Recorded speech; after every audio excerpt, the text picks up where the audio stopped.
Vendredi 7 novembre 2025, Évangile de Jésus-Christ selon saint Luc, chapitre 16, versets 1 à 8. En ce temps-là, Jésus disait aux disciples : « Un homme riche avait un gérant qui lui fut dénoncé comme dilapidant ses biens. Il le convoqua et lui dit : « Qu'est-ce que j'apprends à ton sujet ?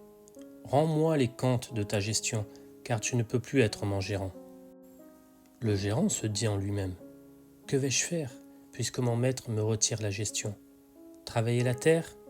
J'en ai pas la force. Mendier ? J'aurai honte.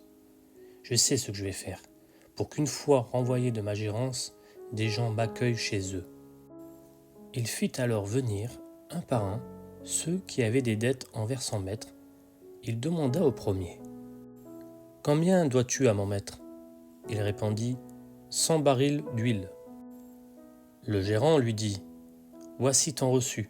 Vite, assis-toi et écris 50. » Puis il demanda à un autre : « Et toi, combien dois-tu ? » Il répondit : « 100 sacs de blé. » Le gérant lui dit : « Voici ton reçu. Écris 80. » Le maître fit l'éloge de ce gérant malhonnête, car il avait agi avec habileté. En effet, les fils de ce monde sont plus habiles entre eux que les fils de la lumière. Cet évangile peut surprendre. Comment Jésus peut-il louer un gérant malhonnête ? Pourtant, le message est bien plus profond qu'il n'y paraît.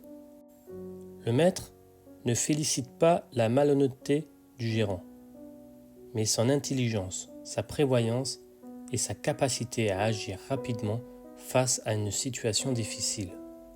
Il s'est montré astucieux, il a su rebondir et préparer son avenir. Jésus nous invite ici à une réflexion sur notre rapport aux biens matériels et sur notre manière de préparer notre vie éternelle. Les fils de ce monde savent user de ruses pour assurer leur avenir terrestre. Mais nous, fils de la lumière, sommes parfois bien lents à agir pour notre salut. Cet évangile nous appelle donc à la vigilance spirituelle, à l'engagement concret, à l'intelligence du cœur.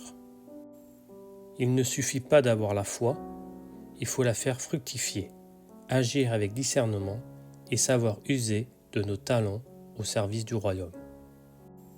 Le Seigneur ne veut pas que nous soyons naïfs, mais que nous soyons sages comme des serpents et purs comme des colombes.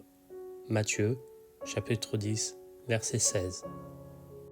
Soyons donc des intendants fidèles et avisés, que tout ce que nous possédons, notre temps, nos dons, nos biens, soit orienté vers le bien, vers l'amour, vers Dieu.